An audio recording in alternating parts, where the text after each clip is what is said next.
Então tem muita coisa produzida, tem muito trabalho maravilhoso.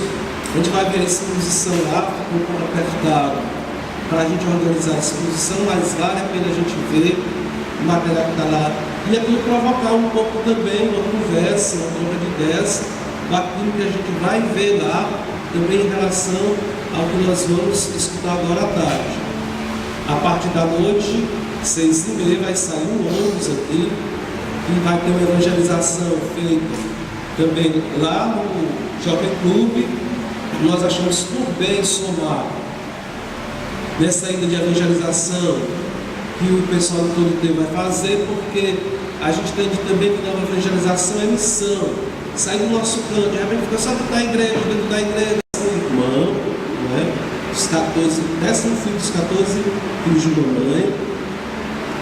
Renato, ele tem formação na área de design, ele não sabe o que dizer isso, mas o ano que ele se formou em design, lá da FACET, foi o aluno que teve as notas mais altas de todo o curso da faculdade, tá? Recebeu homenagem lá disso. E o Renato é muito cuidadoso nas coisas que ele faz. Eu coloquei para ele a possibilidade de ele falar esse tema, que na verdade era um tema que eu teria interesse de falar, mas ele já quer dar a área muito mais correta que ele fale. E também porque é uma pessoa que é engajada na igreja, não é uma pessoa assim que vai falar de evangelização sem ter compromisso com essa evangelização, uma pessoa que também está engajada aqui conosco e participa conosco. Então eu queria passar essa palavra para o Renato e da Renatinha. E nós vamos rezar a Ave Maria, vamos dirigir a mão em direção ao Renato, para que Deus o abençoe na sua missão, na sua palavra, nessa formação de hoje, abençoe sua vida. Ave Maria, cheia de graça, o Senhor. O Padre Márcio pediu para a gente falar sobre o tema design e evangelização. Como ele já falou, eu sou formado em design pela FACET, design gráfico especificamente. Aqui em Fortaleza existem poucos cursos de design, é uma área nova que surge na cidade. Por exemplo, você tem cursos de graduação, mas você não tem cursos de especialização na área. Então, eu estou esperando ainda surgir um curso de especialização que eu possa fazer. Enquanto não sai, estou esperando e estou treinando os meus desenhos. Mas, focando no tema, que é design e nova evangelização, eu escolhi a cruz da Jornada Mundial da Juventude como representativo dessa nova evangelização. Eu acho que ela é uma coisa bem colorida, e eu acho que a nova evangelização ela pede essa evangelização bem colorida. Ela pede uma coisa diferente. Ela não pede uma coisa como sempre acontece. Jesus, ele sempre se renova na vida da gente. Então, a forma da gente testemunhar o Cristo também tem que ser renovada também.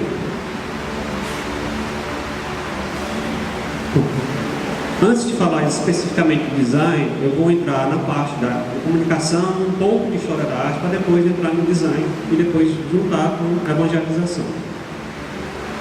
O homem, ele, na história da humanidade, o homem em si sempre quis se comunicar. Seja em formas de linguagem, seja em forma de desenho, seja em forma de escrita. Ele sempre arranjou uma forma de se comunicar. As primeiras pinturas você encontra na pré-história, e isso você pode até encontrar na Serra da Capivara, que é aqui no Piauí. Várias pinturas são feitas dentro das cavernas. As pinturas elas podem representar uma alimentação que eles fizeram, pode alimentar uma caçada que eles fizeram, ou apenas desenham o próprio corpo. Desenho animais, desenho uma tentativa de caçar os animais. Então o homem nesse período ele já começava a se manifestar. Não existia linguagem falada, não existia linguagem escrita, mas isso já era uma forma de comunicação. E ao longo da história o homem foi aprendendo a desenvolver também outras formas de comunicação, como a escrita, as artes, o esporte. No Antigo Egito, por exemplo, você pode verificar que as pinturas, já existia uma escrita muito bem desenvolvida, existia o princípio do papel, que era o papiro, e as pinturas dele sempre eram de cunho religioso, tinha muito cunho religioso, mas também tinha coisa muito da vivência do dia a dia dos egípcios. Mas uma coisa que é muito pertinente às imagens dos egípcios, que o corpo sempre ficava de frente, mas a cabeça sempre ficava de perfil.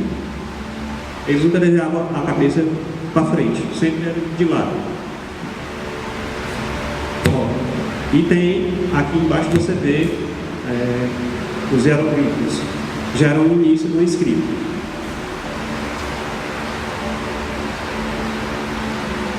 E ao longo da história você também vê o desenvolvimento das artes, da comunicação humana, com os gregos, com o Renascimento, com o Barroco, isso são várias épocas que eu citei aqui: arte nouveau, arte déco, construtivismo russo, pop, psicodelismo, entre outros termos, que narram tanto a história do design quanto a história da arte.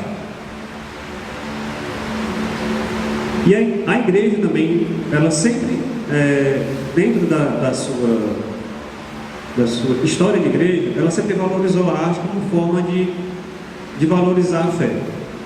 Se você vê, por exemplo, na Capela Sistina, você tem as pinturas de Michelangelo. Essa é a criação, Deus criando Adão. Você tem Rafael, que também foi um grande pintor da Capela Sistina. Eu acho que eu botei. A Capela Sistina, no Vaticano, três grandes pintores se destacaram por tê-la pintada, que é Michelangelo, o Rafael e o Botticelli.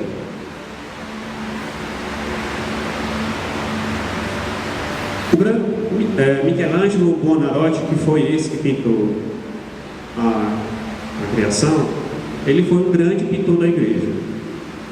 O Vaticano II não existe, o Vaticano não tem somente a Capela Sistina com obras pintadas por ele, tem outras coisas pintadas pelo Michelangelo também.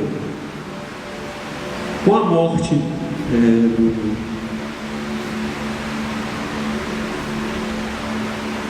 do Michelangelo Buonarroti, a igreja ficou mais ou menos 200 anos sem um grande pintor, para que ela pudesse investir em arte.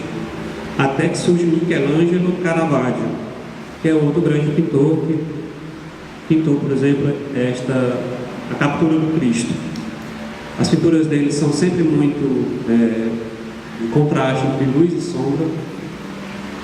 E eu soube essa semana, agora há pouco, que ele, geralmente um pintor, quando faz o seu quadro, vai esforçar onde vai ficar o arco, no caso aqui, onde vai ficar o Cristo, onde vai ficar o guarda. As outras pessoas marcam na tela onde vai ficar cada elemento da cena. Ele não fazia isso, ele simplesmente pintava e ia pintando até terminar o quadro. Ele simplesmente era genial. Hoje se faz muita pintura realista de alguns autores, tanto americanos quanto alemães, até brasileiros também, que quando você olha o quadro ou o desenho, você pensa que é uma fotografia colorida ou a cores, mas é ou um desenho feito à mão, ou pintado a óleo ou acrílico. Se fosse nos dias de hoje, Caravaggio seria enquadrado como um pintor realista, porque as fotografias dele são muito dramáticas, muito intensas. E além, assim, o traço do ser humano é muito perfeito.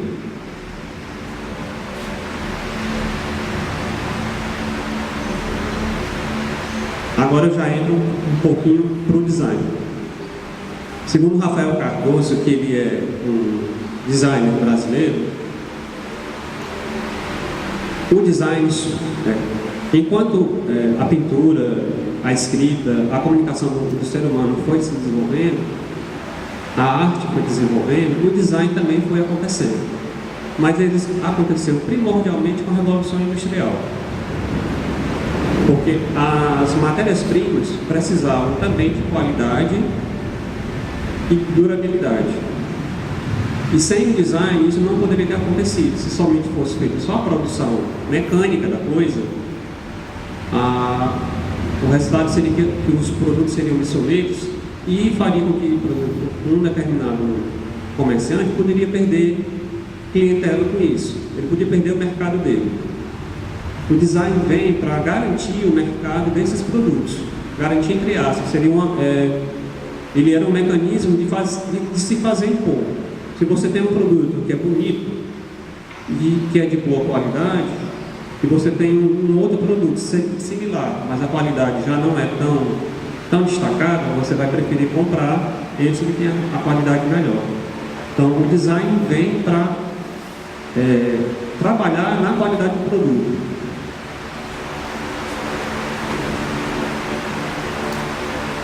E para falar em design, tem que falar da escola Bauhaus, que é um termo alemão. Bau, de construir, e Haus, de casa. Casa da construção. Ou casa da projeção, no sentido de projeção, de projetar alguma coisa, de processar alguma coisa. Essa casa surgiu na época, pouco antes da Segunda Guerra Mundial, na Alemanha, se não me engano, em Dachau, o nome da cidade, e foi o Max Gropius quem foi o fundador. A temática era trabalhar a criatividade com as artes e a arquitetura, mas o ponto central era o design. Ela foi um grande marco no design internacional. Sem essa escola foi, digamos que a mãe de todo o design moderno que existe hoje em dia. Na faculdade eu estudei muito essa escola. E poderia ter estudado mais, porque afinal de contas o curso foi de 2 anos. Então é um curso muito rápido. Mas a gente fala muito nessa escola. E ela foi fundada em 1919, em 1933 o nazismo a fechou, porque o discurso dela era de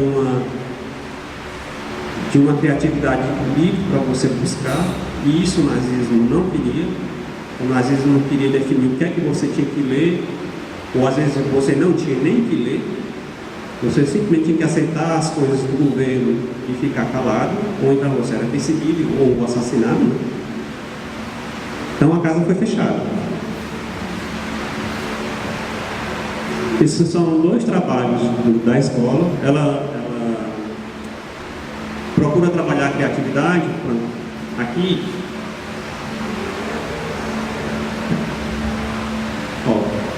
não tem nada a ver com isso, certo? Essas imagens aqui, eles procuram fazer um trabalho, não necessariamente artístico somente, e não tinha computador para fazer isso daí. Eu, por exemplo, estudando design na era do computador, eu só consigo fazer essas coisas com o computador. Eu não consigo criar uma letra tão perfeita quanto eles criaram à mão. Era tudo feito à mão, porque não existia, não se pensava nem na construção do computador. Se duvidar, não tinha nem máquina de escrever nessa época. Então, nesse primeiro cartaz você vê, por exemplo, uma perfeição na elaboração das letras. Você vê traços retos, traços curvos, e isso era novidade na época. Então, esse quadro aqui, ele serviu até de inspiração para um calendário de formação. O Marcos uma vez me mostrou um calendário de uma formação aqui cristã que foi inspirada nesse quadro aqui.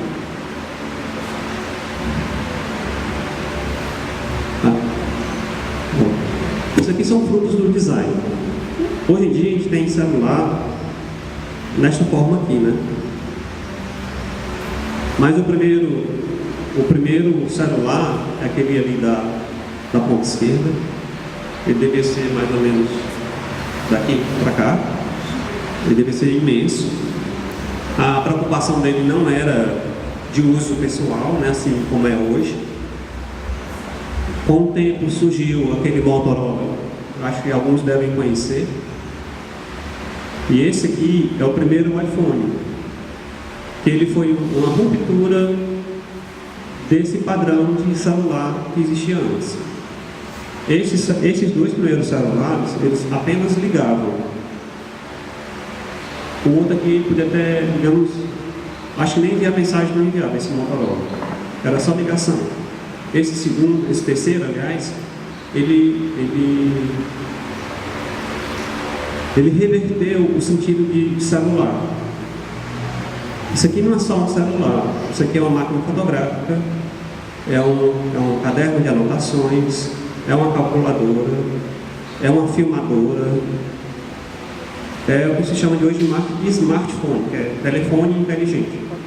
Então, esse padrão aqui de celular, que hoje muitas empresas copiaram, quem inventou foi a Apple.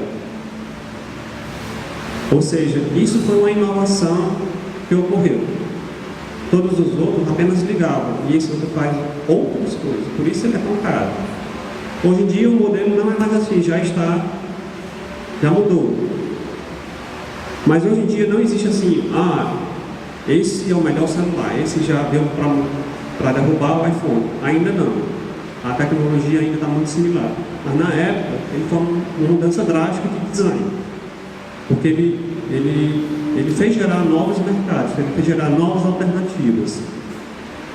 E isso sem o design não teria acontecido. Porque aqui tem vários tipos de design.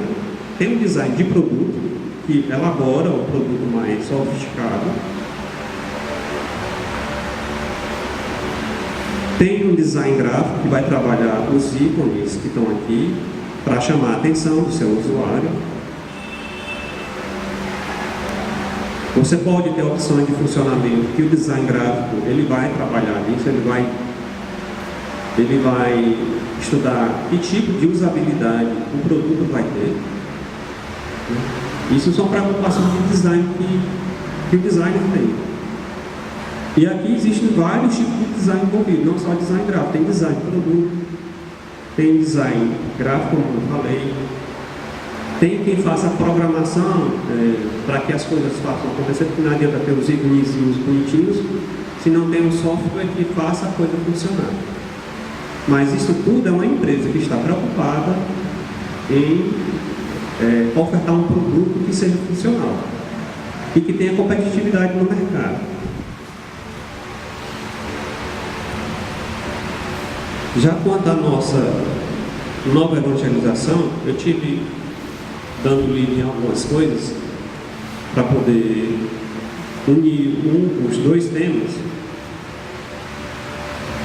A nova evangelização ela envolve um novo entusiasmo, novas linguagens compreensivas e novas metodologias para anunciar o Evangelho. Nós vamos... Será que a nova evangelização é porque o Evangelho mudou? O que era pecado antes deixou de ser pecado? Ou é porque nós queremos... Ou é porque o mundo mudou demais e a gente precisa mudar a linguagem para que esse Evangelho seja mais fácil de compreender?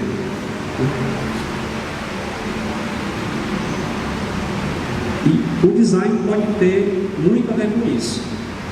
Na medida que se você está procurando algo que seja inovador na sua forma de discurso, o design pode ajudar, porque o design ele não é apenas uma questão somente estética da coisa. É lógico que a questão estética está envolvida dentro do design, mas design, antes de tudo, ele é uma ciência.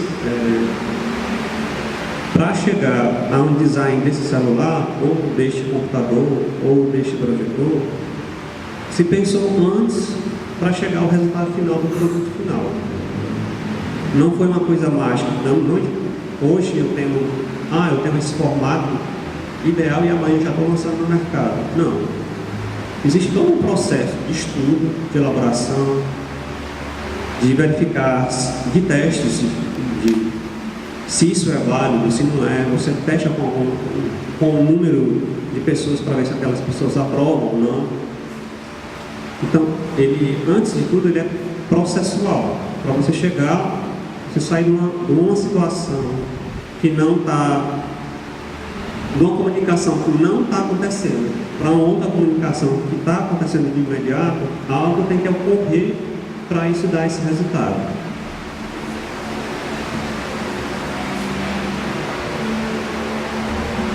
Na Palavra de Deus, no Salmo que eu estava lendo essa semana, eu achei que tinha a ver com o teor do tema. Cantai um cântico novo, tocai com arte na hora da ovação. Ovação é o culto. Cantai um cântico novo, tocai com arte. Ou seja, sempre buscar fazer coisas novas e sempre fazer com a melhor qualidade possível.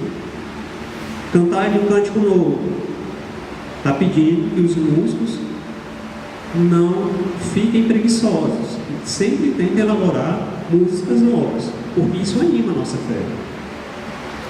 E também ele ordena, né? Tocai, é uma ordem. Tocai com arte. Então quem é músico ou quem é dançarino tem que fazer o melhor possível, porque quem está fazendo isso não é para a gente, quem está fazendo isso é para Deus.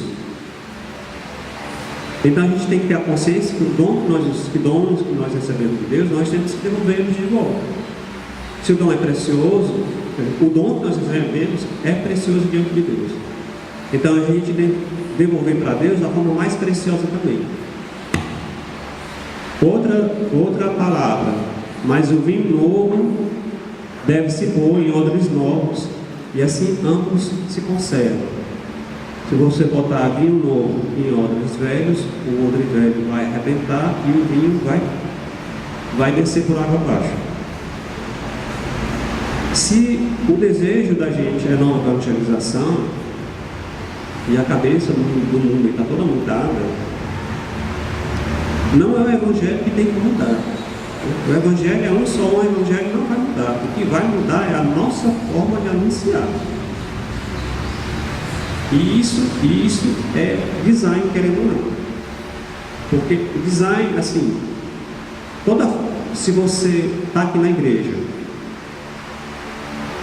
essa paróquia, por exemplo, se existe uma forma de se preocupar com alguém que está chegando na celebração pela primeira vez, se existe alguém que está doente, e sempre tem uma equipe de apoio para verificar quem está chegando primeiro, quem está precisando de auxílio, se as músicas são tocadas com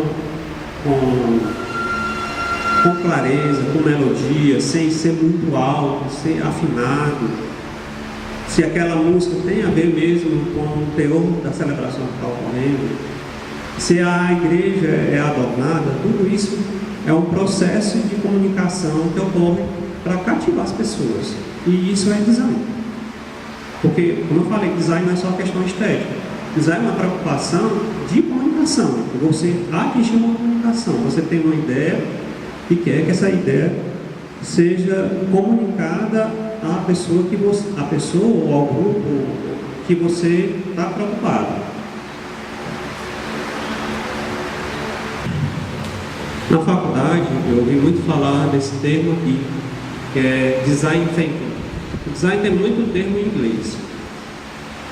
O design tem muito termos em inglês porque é uma corrente que veio de outros países, acabou a gente utilizando muito termos em inglês. Mas eu sou da defesa que o português é completamente usável, utilizável para representar todos os significados. Eu não compro, por exemplo, design é desenhar. Mas design é processo, desenho não vai traduzir com isso. Traduz sim, se você bem entender que traduz. Então, design thinking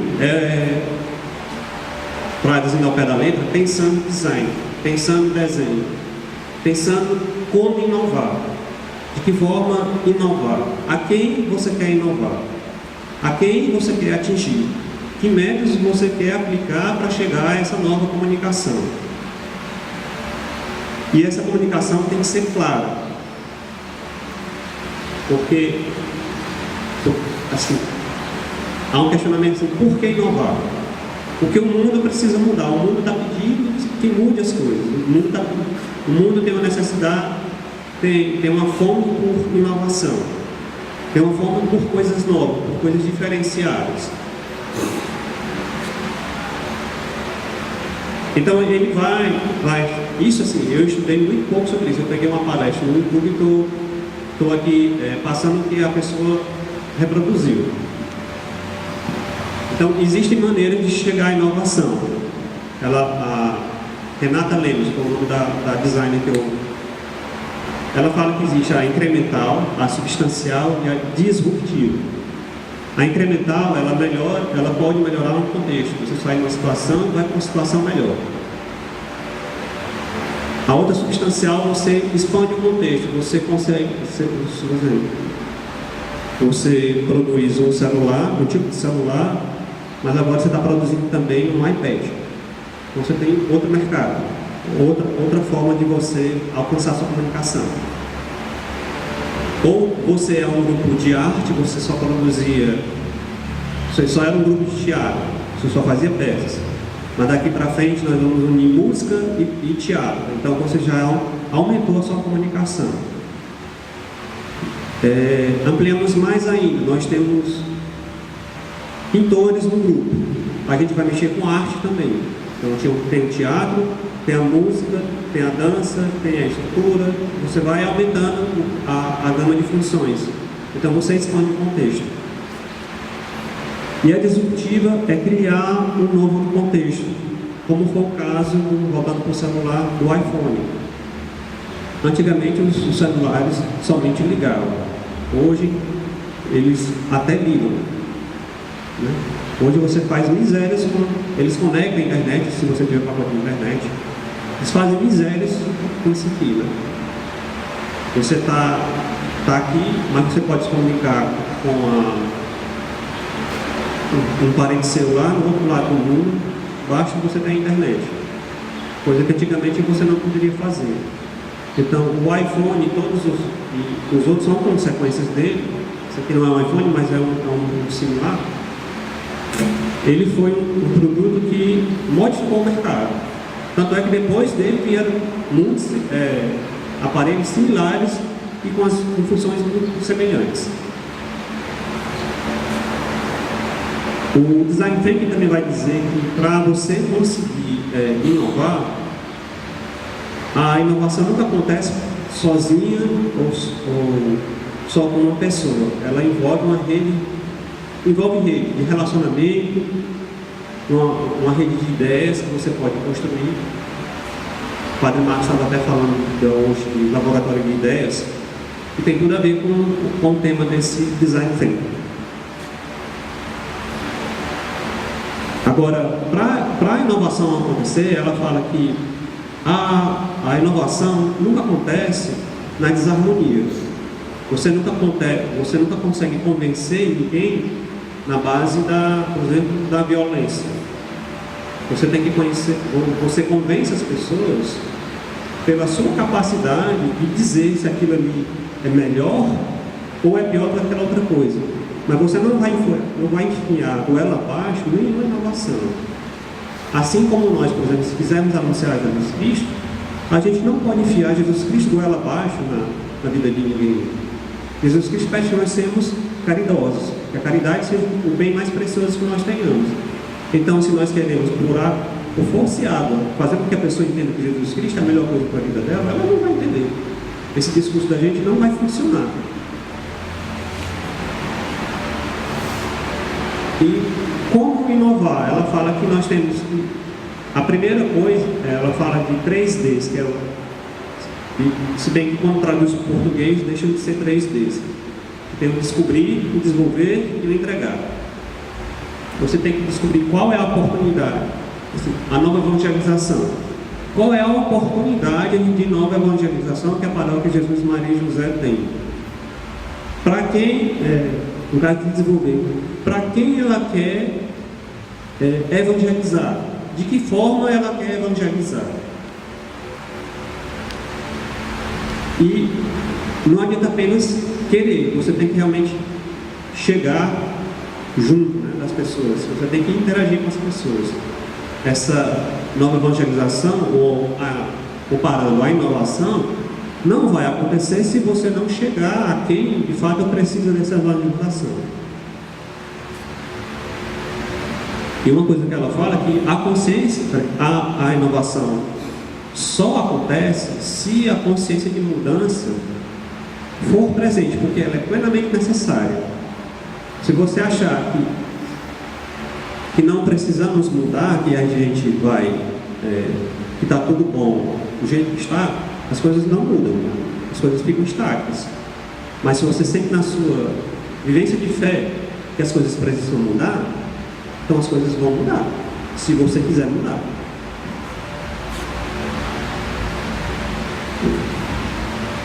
Era para eu ter posto isso aqui antes, né? Eu falei da Bauhaus, antes, né, da escola alemã, só para exemplificar a diferença de design que era.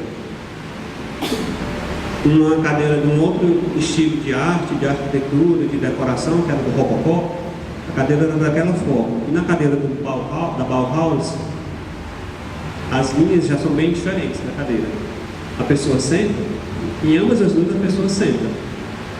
Mas o estilo de design é completamente diferente. O estilo de comunicação é completamente diferente.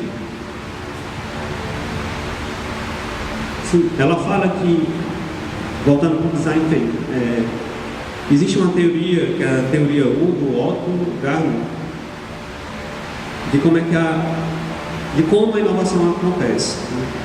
Primeiro você está numa situação de presença, você aqui, você olha para o seu passado para querer verificar o que aconteceu no passado e se projetar para o futuro, adiante. Aí você vai olhar o passado para não mais cometer os erros do passado. Então você vai observar, mas você não quer mais os comportamentos do passado, você quer outra coisa. Então na presença você faz uma reflexão para fugir do passado. O passado tem que ser esquecido. Tem que ser analisado, mas esquecido. Então, na presença, após refletir, você tem que ser uma pessoa de mente aberta, abrir-se ao novo, você tem que abrir-se ao novo, tem que ter a mente, o coração e a vontade abertos para a novidade. Para que no futuro a inovação aconteça diferentemente de como aconteceu no passado. Ela é algo completamente, ela pode ser parecida com o passado, mas ela tem um padrão de comunicação completamente distinto.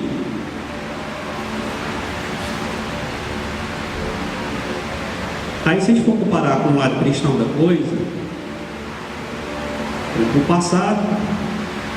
passado seria o homem velho que Deus pede que a gente tire isso da vida da gente. Hoje, a presença, como é que a gente refletiria essa mudança? Porque a mudança é hoje que nós estamos querendo mudar. Nós vemos que o passado da gente está lá, né? A evangelização pede que mudança. Então a gente tem que olhar o que é que está errado, o que é que está de homem velho ainda na vida da gente, para a gente refletir sobre essa mudança. Como é que a gente reflete como cristão? Um estudo e oração, estudo da palavra de Deus, estudo do novo catecismo, estudo das encíclicas papais, estudo de tudo aquilo que nutre a nossa fé e que edifica a nossa fé. E se a gente precisa estar de mente aberta, de coração aberto, a oração nos faz estar abertos para a graça de Deus.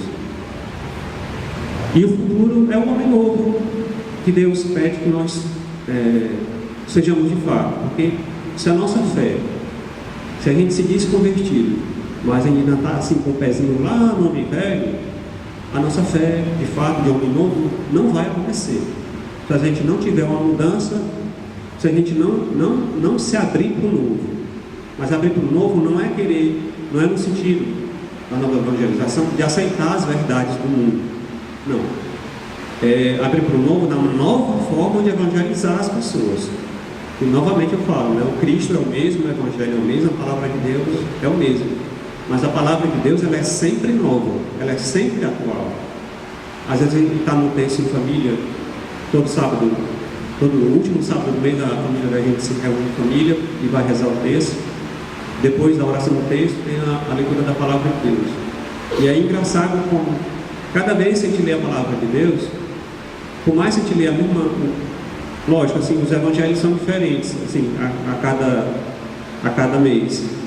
Mas mesmo que nós lêssemos o mesmo evangelho toda vez, nós sempre teríamos algo novo a descobrir.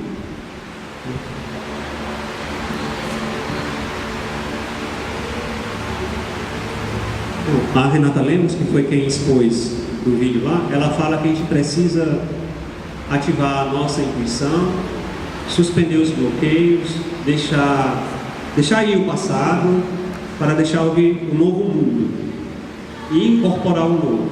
Eu acho que isso é muito bem adequado para a fé cristã da gente também. Para essa nova evangelização que nós queremos, que a gente está se propondo a lançar, né? A se lançar nela. A gente tem que suspender os bloqueios. A gente está muito acostumado de uma forma de evangelizar. Mas esse discurso de nova evangelização, o Papa João Paulo II que lançou como semente para a igreja, para a igreja mudar a sua atitude diante do mundo que aí está. Porque é muito preocupante que assim, você viver no mundo e o mundo às vezes não querer Deus no seu coração. E nós que somos católicos, somos da igreja, a gente sabe que a salvação da gente está com Deus, não está fora de Deus. Então, se a gente vê um jovem que não tem Deus no coração, isso é muito triste, isso é preocupante. A gente não pode ficar de braços abertos, de braços cruzados, tapando os olhos, fingindo que isso não está acontecendo. Às vezes pode estar acontecendo no nosso vizinho do lado, pode estar acontecendo no nosso bairro, pode estar acontecendo na empresa onde a gente trabalha, no colégio onde a gente estuda. E a gente, como cristão, a gente não pode simplesmente ficar calado. Se nós somos convertidos, porque Deus nos conquistou primeiro. E Ele falou que a gente era importante para Ele. Se a gente é importante para Ele, todos os outros estão também. Então mas se Ele escolheu a gente, é porque a gente tem algo precioso, que a gente pode mostrar para os demais, né? Seja de que forma for, seja da forma que Deus lhe inspire fazer. Se você é um grande pregador, ou se você gosta de orar pelas pessoas, ou se você gosta de diretamente atender os enfermos, você sabe fazer, você sabe ser atencioso com essas pessoas, você tem que ser. Você não pode fingir de conta que não tem que ser. Você tem que agir na sua fé. O Padre Marcos falou que eu estava conversando com ele sobre como é que eu iria apresentar esse tema, e ele falou que a Canção Nova é um grande representativo dessa questão de nova evangelização. Antigamente, os programas, porque se você for reparar em todos os programas jornalísticos, quer aqui do Brasil, quer no exterior, mas especificamente no exterior mesmo, as emissoras de TV são muito preocupadas com o design. Quer seja quando aparece uma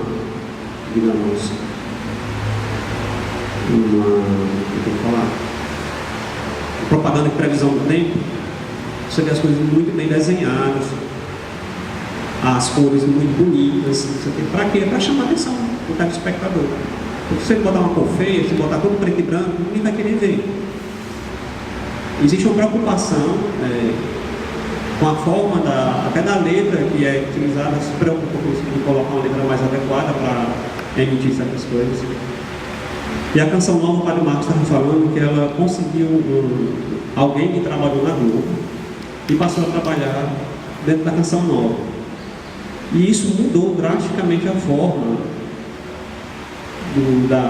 da aparência assim, plástica, gráfica dos programas. Então bastou alguém, né, que sabe, que tenha experiência no ramo para mudar a coisa. Então, essas figuras aí já são frutos de uma preocupação de design que a Canção Nova tem. E é uma preocupação muito pertinente hoje em dia. Porque não é que nós vamos agir tal qual o mundo é. Acho que a preocupação não é essa, mas a preocupação é você... Nós, por exemplo, nós estamos aqui para louvar o nome de Deus. Nós temos talentos. Deus nos deu os dons. Então a gente tem que usar da melhor forma possível, porque a gente vai louvar o nome de Deus, não é porque está fazendo guerra com ninguém. Uma guerra cristã contra os evangélicos, uma guerra cristã contra os islâmicos, porque eles estão errados. Não, a preocupação não é essa. A preocupação é anunciar o Cristo da melhor forma que nós podemos anunciar. Se nós estamos de design usando para isso, nós vamos usar, porque é uma ferramenta que está a nosso favor. Eu estava vendo esse portal da Música Católica. Essa aqui é a atual página do portal. Eu particularmente não gosto de páginas assim, elas não me chamam a atenção. Ela pode ser uma página útil, tem muita gente que diz que ela é muito bacana, mas eu já percebi que já estão preocupados em fazer um novo design do portal. Ali, se você for para reparar no canto esquerdo da página, a logomarca, a logo do portal é um. Aqui o logo já mudou, já tem uma nova cara, já tem uma preocupação diferente. Por quê? Porque o pessoal sabe que aquele site de lá não chama atenção. Uma vez me indicaram esse site, eu fui ver, site feio, não tem graça. Se você for em qualquer site de músico, vamos dizer assim, laico, é muito bem feito, é conquistador, as cores são, é para você ficar vendo horas e horas no mesmo site, e não é para Deus, gente, não é para Deus. E por que para Deus tem que ser dessa forma, sem graça? Não que eles não, assim, graças a Deus, eles estão tendo essa preocupação. Porque o mundo moderno pede que a gente mude, não nossos princípios, mas a nossa postura, a nossa forma de anunciar.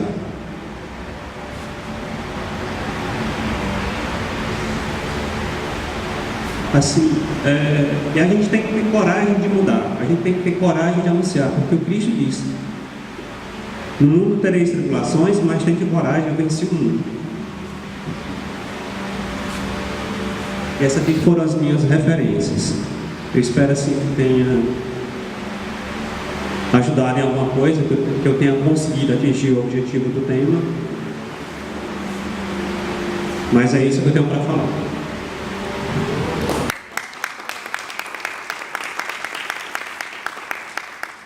Pela palavra, pela presença, pela formação, pela dedicação. Uma salva de palmas para o nosso Obrigado. Ao mesmo tempo que o Renato fez essas observações, tentando traduzir para a nossa realidade de evangelização, ele dizendo que esse passado pode ser um homem velho, está muito bem aplicado de uma forma positiva dentro do projeto, né? Mas a gente vê que, por exemplo, o design hoje, não só o design, mas a cultura moderna, ela quer, de uma certa maneira, romper com o passado. Como se o passado fosse uma coisa quase como que negativa, ou como se os valores do passado não servissem mais. Então as pessoas querem construir uma sociedade às vezes totalmente diferente, porque tem que ser o novo, tem que ser o novo. Esse pessoal é conservador, esse pessoal é fechado. Por exemplo, o problema da família. Como o problema da família é uma coisa séria? Quando você vai querer falar da família, né? Homem, mulher, com filhos, o pessoal diz: isso é coisa careta, que não existe. E como as relações de casamento vão se transformando. Agora mesmo, minha mãe estava me dizendo que um sobrinho meu, lá no colégio dele, quando foram perguntar como era o nome dos pais dele, como é que uma coisa foi assim, ele disse: meus pais, se os pais eram casados, ele disse: meus pais são casados e juntos. Porque, bem dizer, todos os amiguinhos deles, os pais eram separados. Então o pessoal já, esse negócio de separação, tanto faz como tanto fez.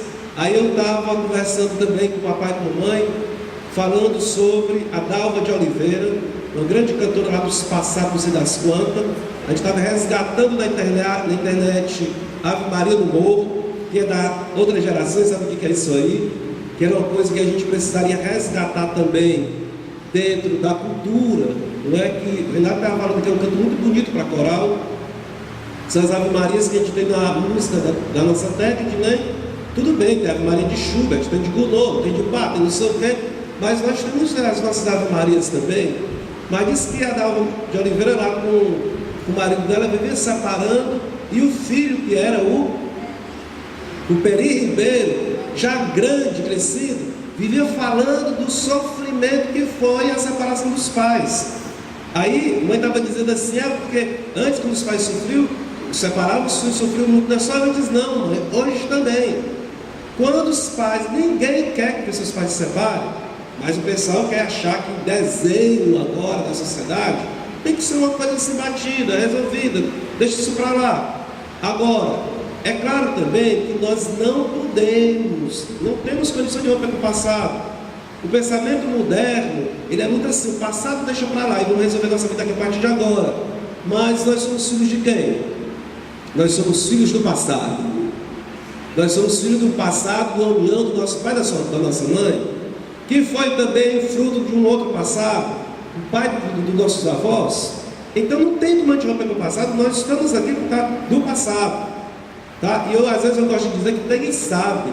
Às vezes os mortos estão mais vivos do que os próprios vivos. Porque o que nós temos construído na sociedade é a herança que a gente recebeu dos que morreram no passado. Então não podemos. Não é? Na leitura da história tem uma coisa muito bonita que é assim: nós precisamos ler o passado para entender o presente, para projetar o futuro. Tá? Então essas relações presente, passado e futuro é um negócio assim meio complicado. Mas Renato ele também fez uma coisa muito bacana aqui, falando do hoje, que é essa graça de Deus que vai nos transformando e tudo, que eu também queria colocar aqui na palavra de Deus, ela falando da importância do hoje. Do hoje. Hoje é o tempo da salvação, hoje é o tempo da graça. Convertemos, a gente precisa aproveitar esse hoje, esse agora. E a gente fica também só vivendo no passado, só olhando para o futuro e o presente que está aqui na nossa vida. É nesse presente que a gente precisa se inserir de uma forma muito bacana. Aí tem uma outra coisa da psicologia que eu acho muito bacana. A psicologia vai dizer que existem as pessoas auto-atualizadas. Quem são as pessoas auto-atualizadas? É para dizer uma expressão muito positiva, muito boa, que a pessoa ela própria, está dentro da sua realidade atual, dentro da sua história que ela está vivendo.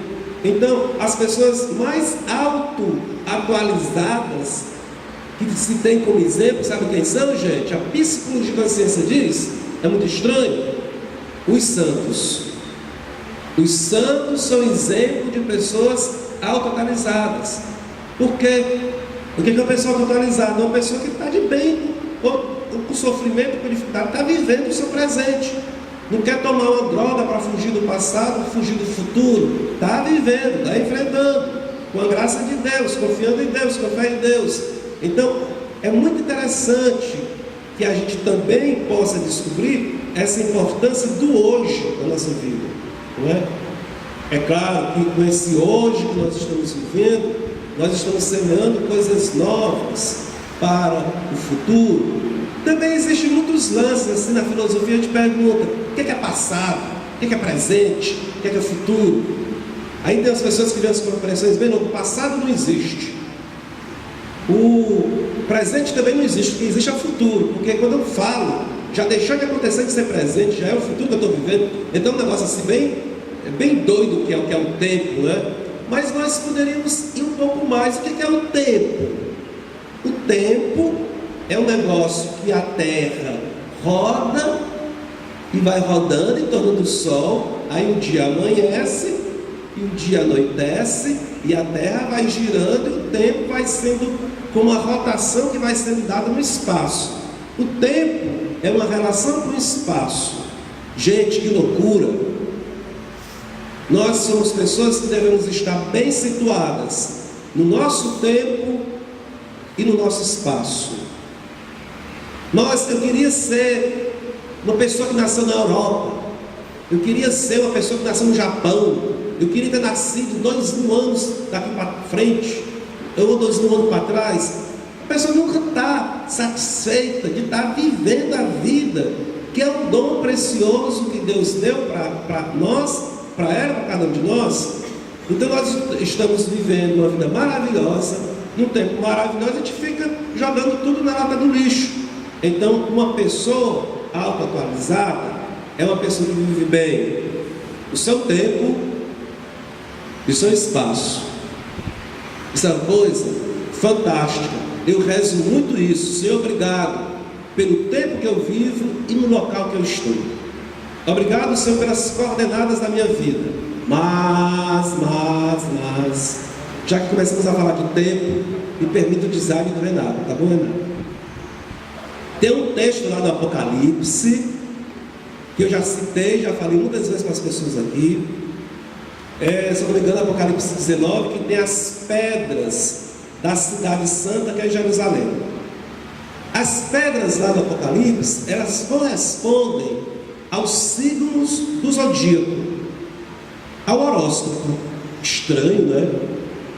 Estranho pra caramba, mas horóscopo, a gente não deve acreditar no horóscopo.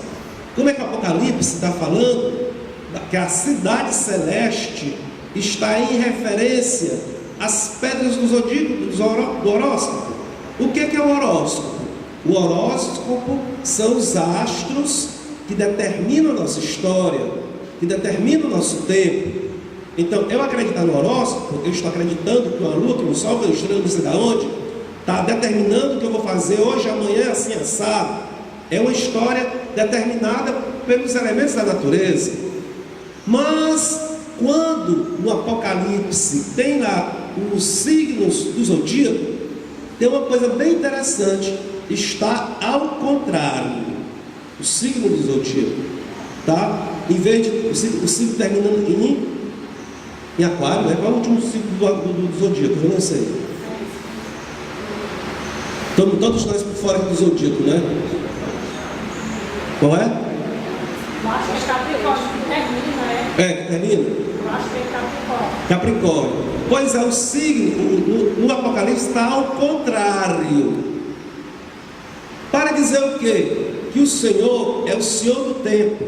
Jesus Cristo é o Senhor do tempo. Não, o Senhor do tempo não é o horóscopo, não são as forças da natureza. É o Filho de Deus, o Senhor. E o Filho de Deus, ele gira o tempo a nosso favor. Então, outra coisa também que eu rezo, eu peço a Deus, Senhor Jesus Cristo, gira o tempo a meu favor, gira as coisas que estão acontecendo a meu favor, a favor dos meus, do teu povo, da tua igreja, que a tua igreja tenha condição de realizar sim a vontade do Pai. Então tudo aqui para falar sobre, não é, essa questão do passado, do presente e do futuro, que tem a ver com as coisas do design. Bom, nós vamos dar uma pausa agora. Nós estamos no lanche ali, um cafezinho, tá?